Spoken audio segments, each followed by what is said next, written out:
Olá, meu nome é João Paulo Severo da Costa, sou psicanalista em parceria com o EPC. Nós mantemos esse quadro quinzenal, Conexão EPC, onde nos são trazidas dúvidas aí dos nossos seguidores, de modo geral, os interessados em psicanálise. A dúvida hoje é do Fábio Dias, foi trazida aqui com uma pergunta bem simples, direta, se a psicanálise é para todos, né? E ele perguntou aqui no sentido não do analisando, né, não da pessoa que procura análise, ou procuraria eventualmente análise, mas sim da pessoa do analista. Né? Eu acho que o primeiro ponto é que o que a gente tem que firmar aqui é que não existe a figura da pessoa do analista, assim como não existe a profissão psicanalista, assim como não existe, do ponto de vista legal, nenhum tipo de atribuição, diplomação, carteirinha, sindicato, não é, grupo ou agremiação que tem algum condão institucionalizante da psicanálise, por um motivo muito simples, né? A psicanálise ela não tem cercanias, a psicanálise não tem proprietários, não é? E essa é uma questão que se debate ali já desde o início dela, não é? Quando Freud fala da análise leiga, quando faz as defesas e a respeito disso, né, da psicanálise como uma prática leiga.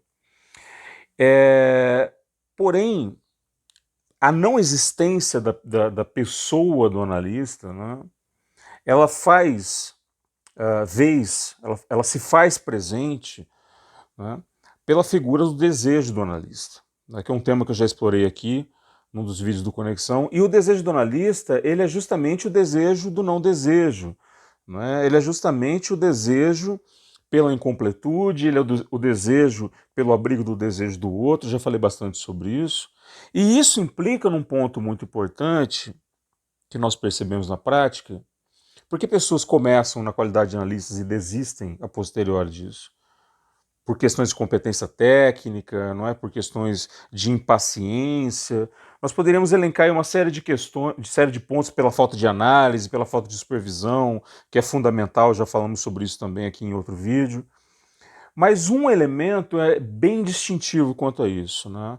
A análise, a supervisão e a teoria, a reflexão, a autocrítica, elas devem levar o candidato a ser analista, né, ao encontro com o desejo de analista, o desejo do analista.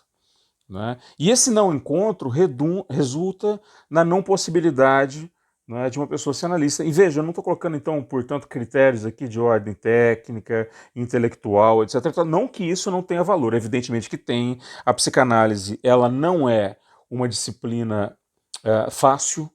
Né? A psicanálise, ela se baseia numa estrutura teórica adensada, né, com um certo grau de complexidade, que envolve também um dos pontos de outro vídeo que eu gravei aqui, dos requisitos para ser um bom analista, não é? É uma transdisciplinariedade, é uma curiosidade e uma instigação, não é, em torno do desejo do saber e do compreender, não só a figura do analisando, não só as figuras, digamos, estruturais, né, do movimento analítico, do dispositivo analítico, mas sobretudo entender-se como uma pessoa, entender-se não como uma pessoa, e entender isso não como uma profissão, mas entender isso como uma função sustentada no desejo. E esse desejo é o desejo de abertura. Então, esse é um bom questionamento. Alguém poderia me perguntar também, elencado a isso, como saber então se eu sou um analista ou não sou, se eu posso ser um analista ou não. Isso só se faz com percurso e com tempo. Não é? Não basta ser um bom ouvinte, não basta ser, portanto, alguém que tenha, digamos assim, uma certa gramática discursiva, mas esse tempo, essa relação com o tempo, eu estou falando do tempo aqui do ponto de vista da psicanálise, que fique bem claro, eu não estou falando de um tempo, não é, horizontalizado, mas eu estou falando de um tempo mais próximo ao que Lacan chama de tempo lógico.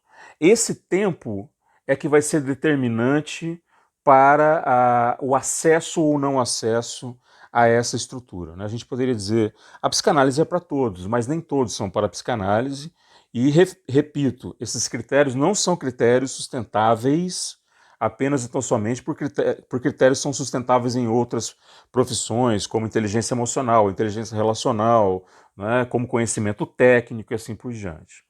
Tá? Então é essa, Fábio, essa resposta que eu gostaria de colocar aqui, né? A psicanálise ela não responde às expectativas que são colocadas na ordem das profissões, né? Diplomas, carteirinhas, sindicatos, etc, etc. Nada disso existe em psicanálise, nada disso tem valor algum quando nós estamos falando de psicanálise. Né? Eu não estou falando aqui, evidentemente, de outras áreas psi, eu não estou falando aqui, evidentemente, de burocracias estatais ou não estatais que envolvam profissões da área psi. Ok? Eu espero que eu tenha respondido a questão e nos vemos daqui 15 dias com mais um vídeo do Conexão EPC. Um abraço e até lá.